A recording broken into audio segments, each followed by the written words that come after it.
Bienvenue au programme vidéo de l'EBBP. Écoutons maintenant le pasteur Bozzi. Alors l'autre fois, j'avais commencé un message dans la deuxième épître de Pierre. Donc l'apôtre Pierre a écrit 2 lettres qui se trouvent à la fin du Nouveau Testament. Et là, nous sommes dans le deuxième message. J'avais expliqué qu'il y a 3 parties, si l'on veut, dans cette lettre. Première partie, le danger de se relâcher, de ne pas faire des progrès. C'est ce qu'on avait vu la dernière fois. Le chrétien qui ne fait pas des progrès recule et devient aveugle spirituellement. Deuxième partie, le danger de suivre les faux prophètes, c'est ce qu'on va voir aujourd'hui. Et troisième, le danger de douter, d'oublier le retour de Jésus-Christ. Alors, tout récemment, il y a des petits malins qui ont trouvé un moyen de faire circuler des faux billets de 20 et 50 euros. Le cinéma utilise des billets contrefaits, enfin des faux billets pour leurs films, bien sûr. Et quand vous voyez des brigands dans les films apporter des liasses de billets, ils ont l'air comme des vrais, mais ce sont des faux, évidemment, pour le cinéma. Mais ce qu'on ne savait pas jusque-là, c'est qu'on peut les acheter sur Internet en grosse quantité.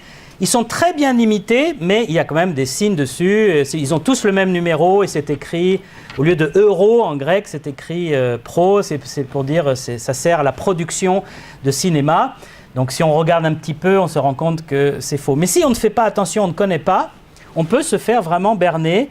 Et on a retrouvé ces billets chez des commerçants et même jusqu'à la Banque de France, ils sont arrivés là. Et donc ça inquiète les autorités.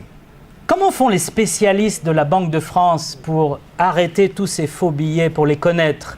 Pensez-vous qu'ils étudient les faux billets jour et nuit en disant « Ah, il y a ceux-là, ils ont fait là, ils ont un petit défaut là » Pas du tout.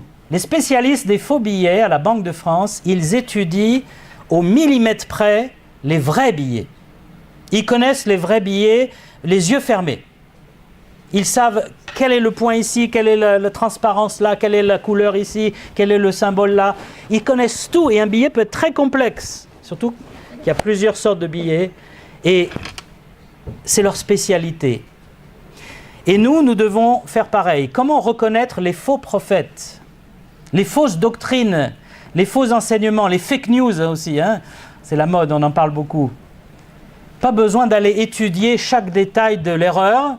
Si on connaît bien la parole de Dieu, eh bien on va reconnaître immédiatement l'erreur.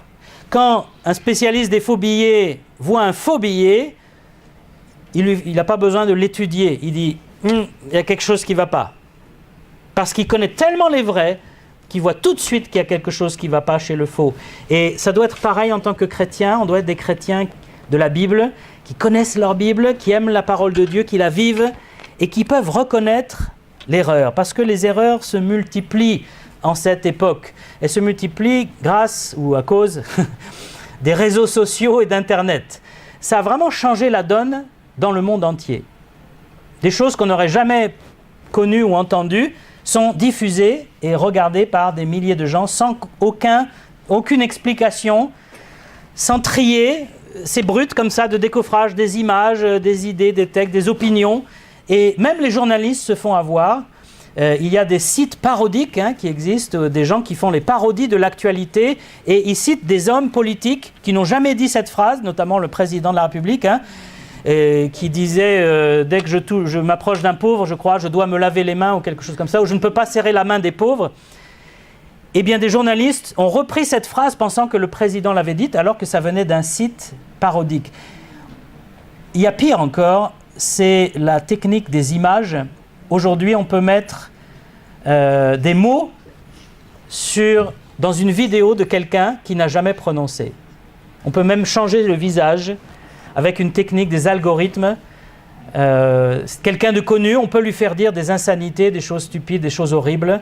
Et ça inquiète beaucoup aussi les gouvernements et les autorités qu'un président, par exemple, a l'air de faire une déclaration absolument abominable, alors qu'il n'a jamais dit ces paroles. C'est un montage très bien réalisé, comme la technique moderne peut le faire. Comment éviter le mensonge, l'erreur? Il faut connaître la vérité. Et Pierre, donc, ici, veut nous donner des éléments pour se protéger. Je suis dans 2 Pierre chapitre 1, verset 15. J'aurai soin qu'après mon départ, et il parle de sa mort en fait, vous puissiez toujours vous souvenir de ces choses. Ce n'est pas, en effet, en suivant des fables habilement conçues, que nous vous avons fait connaître la puissance et l'avènement de notre Seigneur Jésus-Christ. Mais c'est comme ayant vu sa majesté de nos propres yeux. Car il a reçu de Dieu le Père honneur et gloire, quand la gloire magnifique lui fit entendre une voix qui disait « Celui-ci est mon Fils bien-aimé en qui j'ai mis toute mon affection. » Et nous avons entendu cette voix venant du ciel lorsque nous étions avec lui sur la sainte montagne. Et nous tenons pour d'autant plus certaine la parole prophétique, à laquelle vous faites bien de prêter attention, comme à une lampe qui brille dans un lieu obscur, jusqu'à ce que le jour vienne apparaître et que l'étoile du matin se lève dans vos cœurs. Sachez tout d'abord, vous-même, qu'aucune prophétie de l'Écriture ne peut être un objet d'interprétation particulière, car ce n'est pas par une volonté d'homme qu'une prophétie a jamais été apportée, mais c'est poussé par le Saint-Esprit que des hommes ont parlé de la part de Dieu. Ici, il nous explique ce qu'est la vraie prophétie, et nous voyons premièrement, verset 16, que ce ne sont pas des fables. Il y a des fables. Et à l'époque, dans le judaïsme de l'apôtre Pierre, Pierre était juif, il y avait énormément de ce qu'on appelait les fables judaïques, des histoires à coucher dehors ou à dormir debout, comme vous voulez, des choses qui n'avaient pas eu lieu, mais qui étaient répandues, des sortes de légendes. Mais Pierre dit, il faut faire la différence entre les histoires, les légendes et les prophéties. Les prophéties viennent de Dieu, elles sont absolument vraies et certaines, et elles s'accomplissent. Et avec l'Ancien Testament, nous avons énormément de prophéties que nous pouvons vérifier, qui se sont accomplies. Les chutes de certains empires étaient prophétisées bien avant.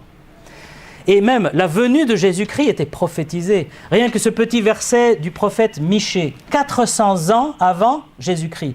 Il dit « De toi, Bethléem, Ephrata, sortira celui qui régnera, dominera sur Israël et dont les jours remontent à l'éternité. » Bethléem Ephrata, c'est un tout petit village, mais c'était minuscule. Aujourd'hui, ce n'est pas encore grand, mais c'est un peu plus grand à cause du tourisme.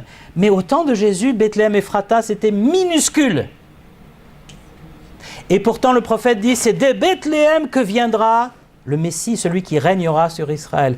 Pourquoi il n'a pas dit Jérusalem, la capitale? Ou Babylone, ou... Non, parce que c'est Dieu qui l'a dit. Ce n'est pas le prophète qui a inventé cette histoire en disant « Tiens, je vais trouver une ville ». Et cette prophétie s'est accomplie à la lettre. Jésus est né à Bethléem, selon l'Écriture. Et donc les prophéties de Dieu n'ont rien à voir avec des fables, parce qu'elles sont vérifiables, elles sont précises aussi. Vous connaissez peut-être les textes de Nostradamus, qui sont bien connus en France.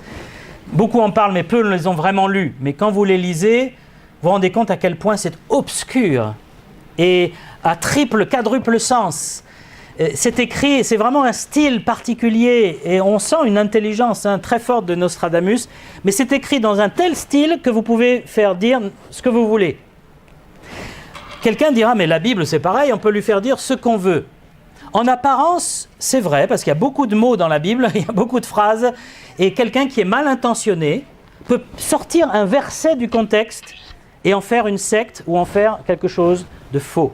Mais si on étudie la Bible dans son ensemble, de façon consistante et sérieuse, eh bien là, c'est différent. Parce que la Bible, elle se corrige, elle fait le tri entre le vrai et le faux, et elle dit ce qui est vrai, ce qui est inspiré de Dieu. Et on ne peut pas lui faire dire ce qu'on veut à la Bible. Si on l'étudie correctement, eh bien, on a une vision claire de la vérité de Dieu. Mais qui a révélé ces prophéties? Bien, Pierre, il dit, nous l'avons vu de nos propres yeux. Nous avons vu la majesté de Jésus. Quand est-ce qu'ils ont vu la majesté de Jésus sur la Sainte Montagne? C'est quel épisode de l'Évangile? Ce qu'on appelle la transfiguration. Jésus avait une apparence humble, c'était un charpentier de Nazareth, mais dès qu'il ouvrait la bouche et qu'il parlait, on sentait qu'il y avait quelque chose de supérieur et d'unique. Mais un jour, à ses disciples, il a révélé sa gloire divine. Et il dit, nous l'avons vu, nous avons été ébahis, et nous avons vu qu'il est le Fils de Dieu. Il n'est pas un simple homme, un simple rabbin. Et il dit, nous parlons parce que nous avons vu ces choses. Nous ne sommes pas des témoins qui ont inventé des choses. Nous les avons vues de nos propres yeux. Et la prophétie, elle est centrée sur Jésus-Christ. Aujourd'hui, les hommes aiment bien les prophéties, et même dans les milieux chrétiens évangéliques. Mais attention, dès qu'on s'occupe de choses autres que Jésus-Christ, on peut tomber dans la curiosité et on peut s'égarer. Il y a chez les Mormons, qui ne sont pas chrétiens, mais ça déteint sur les chrétiens américains, cette peur de la fin du monde, et ils construisent des abris anti-atomiques dans leur jardin. Et ils sont tout prêts. S'il y a une bombe atomique, ils ont de quoi vivre pendant 3 mois dans leur abri anti-atomique.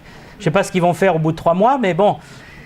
Et surtout, ça enrichit un certain nombre de commerçants, parce que tous ces aliments lyophilisés qui doivent acheter dans des tonneaux incroyables, bon, ça coûte une fortune et ça fait un marché phénoménal, bien sûr. Il y a toujours une histoire d'argent derrière. Est-ce qu'on doit vivre dans cette peur? Est-ce qu'on doit avoir Moi, j'ai un appartement, comment je vais faire un abri anti-atomique? Vous m'expliquez? À la cave, ce sera un peu petit. Le chrétien ne doit pas vivre dans la crainte, dans l'angoisse. Il doit vivre dans la paix du Seigneur. Il attend le Seigneur. Il ne s'occupe pas des détails, savoir qui va être comment ou quoi. Les chrétiens ont toujours essayé de savoir qui serait l'antéchrist. Alors, au temps de Luther, c'était le pape. Puis après, c'était Hitler. Et c'est vrai qu'Hitler correspond vraiment... C'est un précurseur évident. Le fait qu'il ait tué tous les Juifs qu'il pouvait, qu'il se prenait pour Dieu, qu'il rejetait le christianisme et la Bible. Il a vraiment le type de l'antéchrist. Mais ce n'était pas lui, parce qu'on n'y est pas encore. Il y aura quelqu'un de pire qu'Hitler qui va arriver. Mais qui sait? Est-ce que c'est Obama? Non, il n'est plus président, donc ça ne peut plus être Obama. Est-ce que c'est Donald Trump? Est-ce que c'est Macron? Franchement, le chrétien il doit s'occuper des choses du Seigneur. Il doit apporter l'Évangile et ne pas se laisser prendre dans ces choses qui peuvent nous égarer loin finalement de Jésus-Christ. La prophétie, l'esprit de la prophétie, dit l'Apocalypse, c'est Jésus-Christ. Voilà, c'est un verset de la Bible. Comme ça, vous le connaîtrez.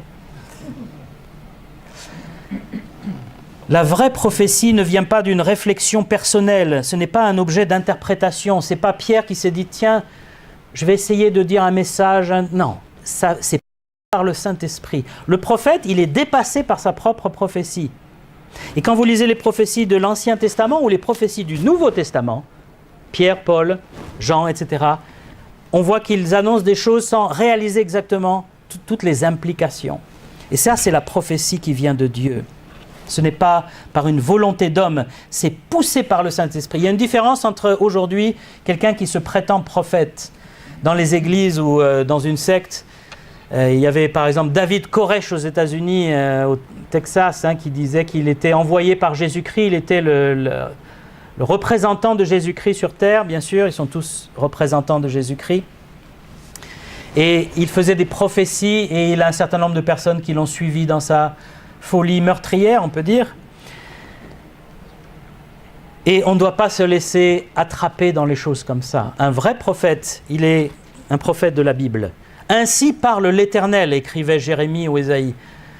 Aujourd'hui, ceux qui se prétendent prophètes ne peuvent pas dire ça. Il y a pas mal dans les églises évangéliques de gens qui se prétendent prophètes.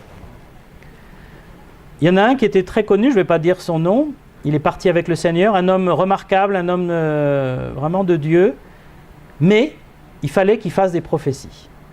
Un jour, il a dit, telle année, Dieu va envoyer un jugement sur les homosexuels dans telle ville. Il va y avoir une dévastation, les homosexuels vont mourir par milliers. Le moment est arrivé, il ne s'est rien passé. Cet homme ne s'est pas repenti, n'a pas dit « je me suis trompé ». Il a continué et les gens ont continué à le suivre, c'est ça que je ne comprends pas. Surtout que sa prophétie était choquante en plus. Double effet. Mais un vrai prophète, ça s'accomplit et c'est clair. C'est pas du Nostradamus et c'est pas quelque chose qui n'arrive pas, c'est quelque chose qui arrive à coup sûr parce que ça vient de Dieu. Quand ça vient de Dieu, ça arrive à coup sûr. Et on peut le vérifier.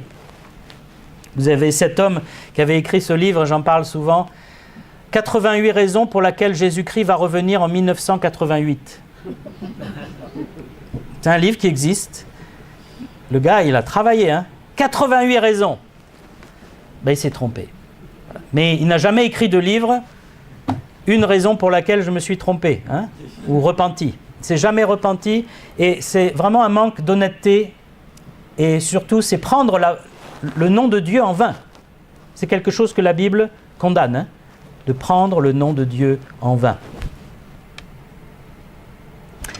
Mais après cela, au chapitre 2, Pierre va commencer à décrire les faux prophètes, parce qu'il y a la vérité, mais il y a aussi quand même les faux. Et il dit, chapitre 2, « Il y a eu parmi le peuple, sous-entendu le peuple d'Israël, de faux prophètes, et il y aura de même parmi vous des faux docteurs, des faux enseignants, qui introduiront sournoisement des sectes pernicieuses, et qui, reniant le maître qui les a rachetés, attireront sur eux une ruine soudaine. Plusieurs les suivront dans leur dérèglement, et la voix de la vérité sera calomniée à cause d'eux. Par cupidité, ils vous exploiteront au moyen de paroles trompeuses, eux que menace depuis longtemps la condamnation et dont la ruine ne sommeille point. » Cette première description est vraiment, on se croirait, on dirait qu'il a lu le journal d'aujourd'hui, ou qui connaît le monde protestant évangélique, hein. Et pas seulement, bien sûr, protestants évangéliques, mais je le dis parce qu'on en fait partie. Il dit, comme il y a eu des faux prophètes en Israël, il y aura des faux enseignants. Notez qu'il ne dit pas des faux prophètes, hein. Parmi nous, il y aura des faux enseignants. Des gens qui vont enseigner des choses soi-disant de la Bible qui sont fausses. Ils vont introduire sournoisement des sectes pernicieuses. Alors l'expression là, littéralement, c'est des hérésies damnables, hein, des hérésies qui mènent à la perdition. Ce qui est frappant, c'est qu'ils sont parmi nous, parmi vous, et ils introduiront sournoisement des hérésies. Ce sont des personnes qui se cachent, qui se déguisent en brebis, mais qui sont des loups. Leur but, c'est d'entrer dans l'église ou les églises. Pour quel but principal? Verset 3, la cupidité, s'enrichir. Le marketing, le commerce est rentré dans les églises. Et un certain nombre d'églises sont malheureusement, comment dirais-je, pas esclaves, mais otages, de ces faux enseignements basés sur l'argent. Le plus connu, c'est l'évangile de la prospérité. Il est en train de dévaster les églises d'Afrique, où des pasteurs autoproclamés apôtres, prophètes et presque papes, entraînent les gens à leur suite et abusent de ces personnes. Hein. Ils disent, ils abusent, ils vous exploitent. Et ils s'enrichissent sur votre dos. Le mot secte, là, c'est le mot hérésie, mais le mot hérésie, en fait, c'est un mot qui a une racine qui veut dire capturer pour soi. C'est vraiment des gens qui prennent les chrétiens et qui les tournent vers eux-mêmes. Un vrai prophète, il tourne vers Christ. Un faux prophète, il tourne vers lui-même. Il dit, suivez-moi, c'est ma parole, je suis inspiré par Dieu. Et c'est là un des signes les plus flagrants du faux prophète, hein. Il attire les gens à lui. Les sectes, c'est toujours un fondateur, un super chef qu'il faut suivre, qui a toute la vérité. Si vous le contredisez, vous êtes un ennemi, vous êtes dangereux. Mais un vrai chrétien, il montre Jésus-Christ. Et puis, on reconnaît les sectes avec l'argent aussi, hein, l'abus de l'argent, l'histoire d'argent, toujours en train de demander de l'argent. Et en général, c'est le chef qui s'enrichit. Et il dit, c'est normal que je sois riche, Dieu me bénit parce que je suis son serviteur. Et si vous me donnez plus d'argent, vous serez béni aussi.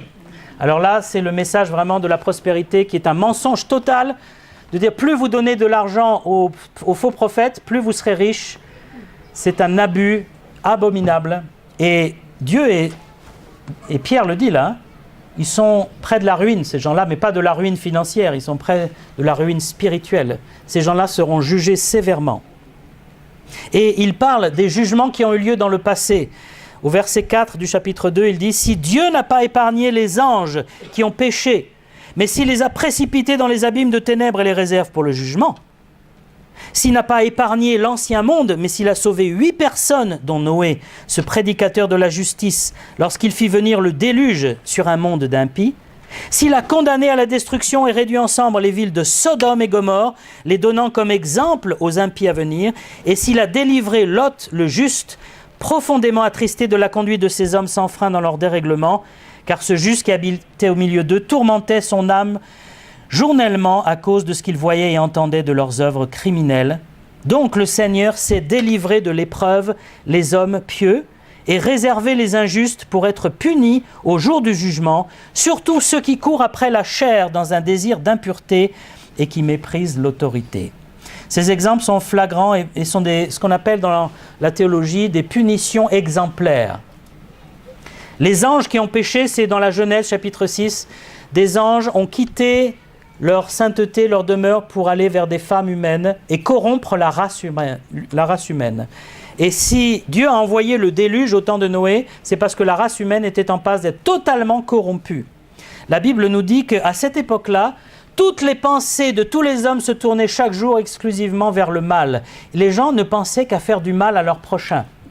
Il y a des quartiers, il y a des pays, il y a des endroits, pas des pays, mais des quartiers dans le monde où c'est comme ça. Hein.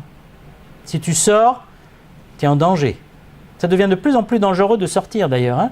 Dans les rues, il y a beaucoup de gens avec des couteaux qui sont prêts et qui ont ces pensées tournées vers le mal. On se dit, mais comment c'est possible ? Mais quand on se livre au mal, ça va de plus en plus loin. Et ça ne s'arrête pas, on ne peut pas contrôler ça. Quand on enlève Dieu de sa vie, il n'y a plus de frein. Et on peut devenir vraiment dangereux. Et le déluge, c'était un jugement afin d'enlever la corruption de la terre pour que le Messie puisse venir. Sodome et Gomorrhe, c'était des villes vraiment particulières qui auraient pu répandre leur culture dans tout le pays d'Israël. Et Dieu a voulu les juger comme exemplaires. C'était des villes centrées sur la sexualité désordonnée et l'individualisme.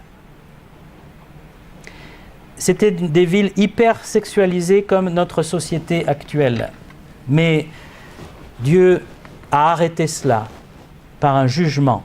Mais il a sauvé Noé du déluge, il a sauvé Lot. Pourquoi ? Parce qu'ils ont cru en sa parole. Il a dit « Sauvez-vous !» Ils sont sortis et ils ont été sauvés. Ça nous apprend que Dieu, qui est un Dieu de grâce, de miséricorde, qui nous aime, qu'il a prouvé en donnant sa vie sur la croix, est prêt aussi à juger le mal quand il le faut. Et heureusement, parce que s'il n'y avait jamais de jugement, mais ce serait désespérant. Mais alors les criminels font ce qu'ils veulent et puis c'est toujours les victimes sont toujours les plus faibles. Hein. Les gens gentils, c'est toujours eux qui se font taper dessus. Mais il y a un jugement. Et il y a un moment où Dieu dit, c'est l'heure, c'est fini, stop, et je juge. Il y aura un jugement futur. Il y a eu le déluge dans le passé. Il y a le jugement de Sodome et Gomorrhe. Il va y avoir un jugement. Christ va revenir juger le monde. Est-ce que nous sommes prêts ? Est-ce que nous sommes réconciliés avec Dieu ? Il dit, la voix de la vérité sera calomniée à cause de ces faux prophètes. Et malheureusement, c'est le cas. Quand vous voyez un faux prophète qui dit n'importe quoi ou un pasteur qui fait n'importe quoi, qu'est-ce que les gens disent ? Ah ben voilà les chrétiens évangéliques, regarde. Ça retombe sur tout le monde, sur la majorité qui se comporte normalement, qui est honnête, mais il suffit de quelques malhonnêtes et ça retombe sur tout le monde. Et c'est pour ça que nous devons vraiment discerner les faux prophètes et les dénoncer aussi. Dire c'est faux, ce n'est pas la Bible, ce sont des loups.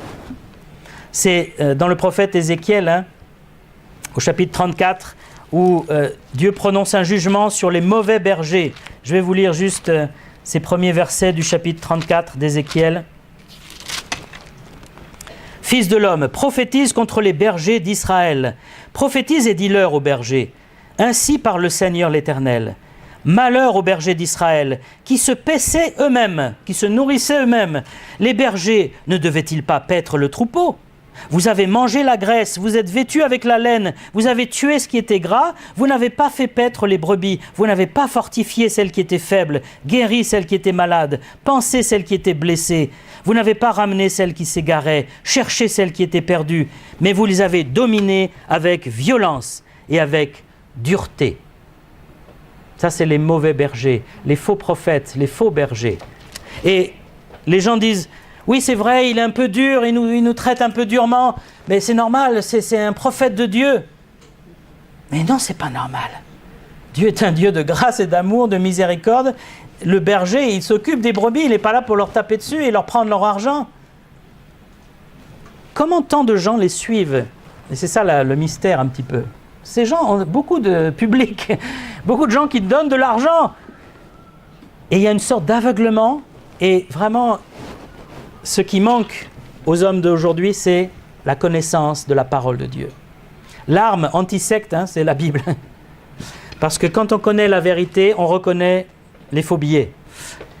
On reconnaît les faux prophètes. Et le Seigneur veut qu'on soit vraiment vigilant.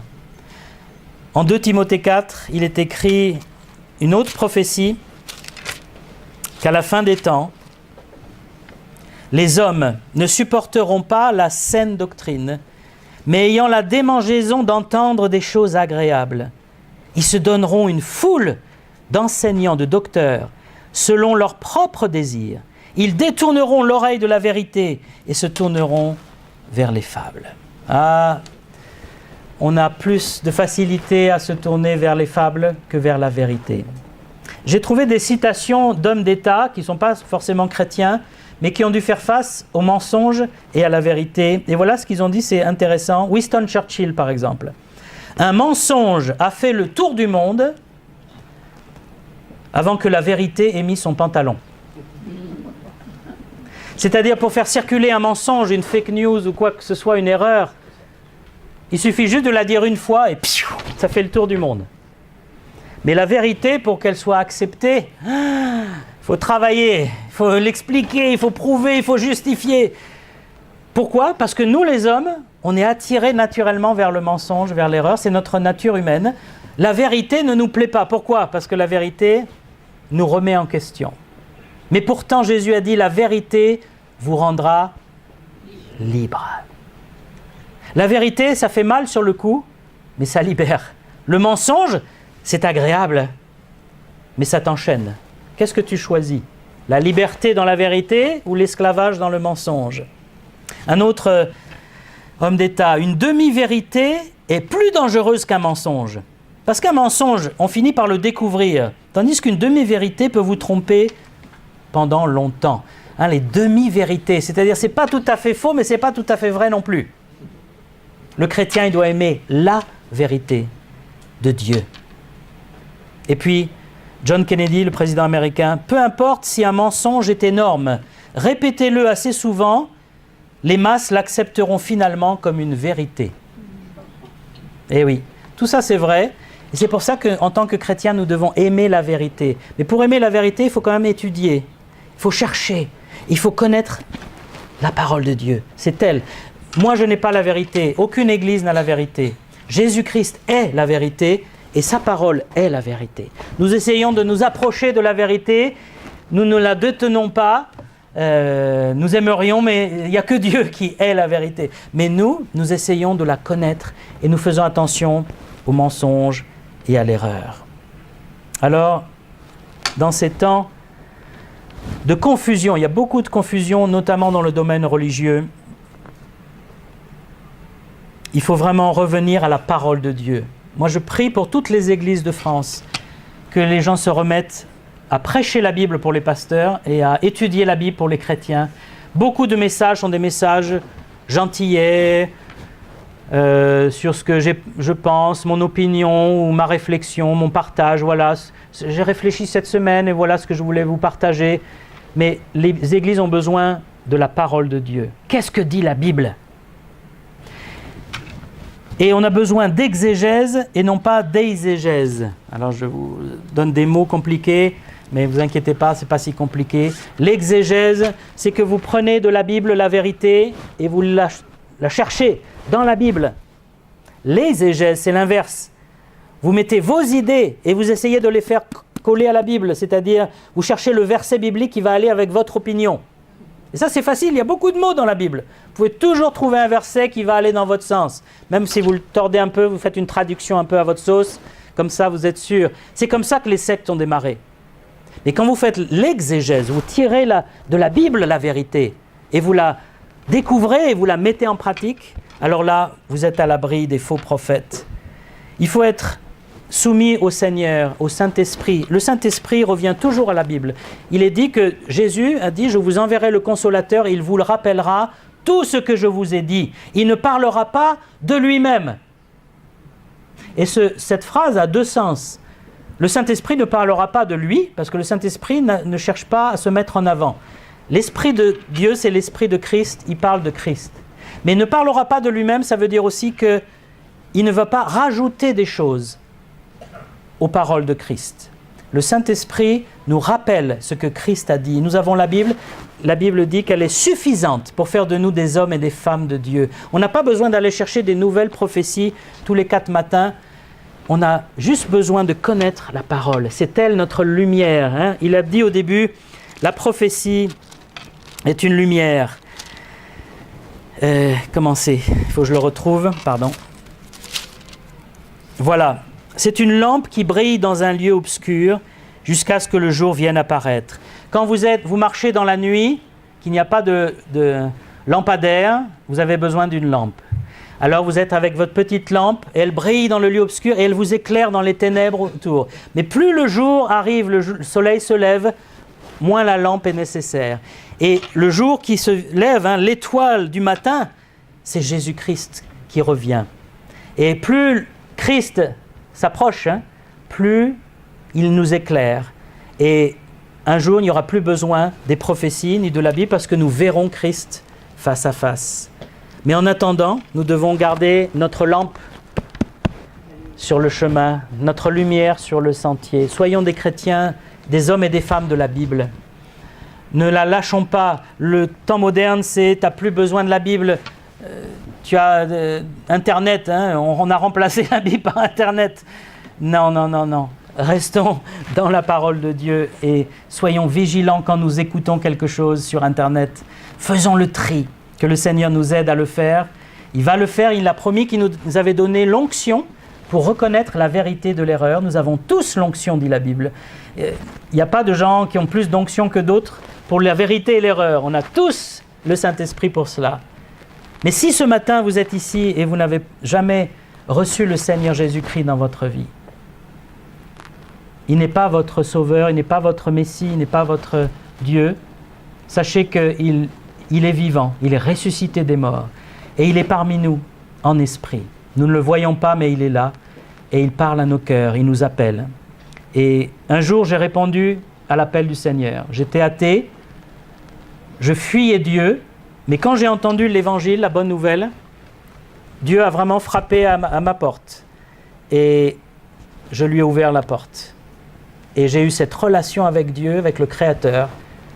Il m'a pardonné, il m'a purifié et il m'a transformé.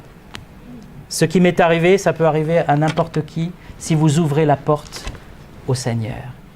Il est l'étoile du matin, il veut éclairer votre cœur. Si vous êtes dans la confusion, dans les ténèbres, il veut vous donner la lumière, vous donner le sens clair à votre vie.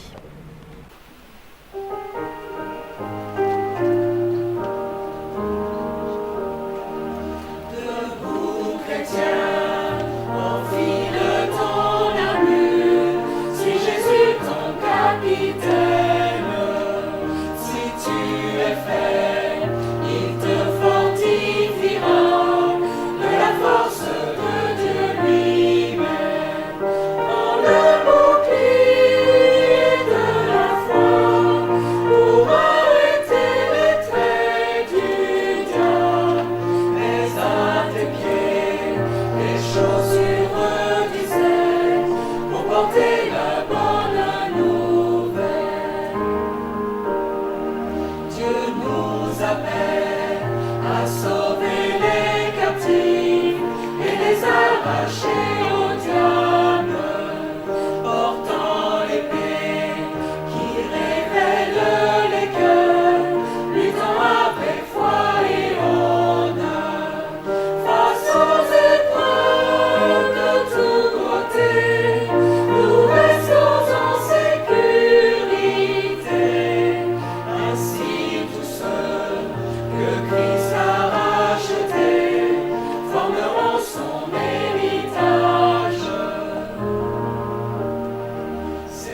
fortifie notre course et soutient chacun de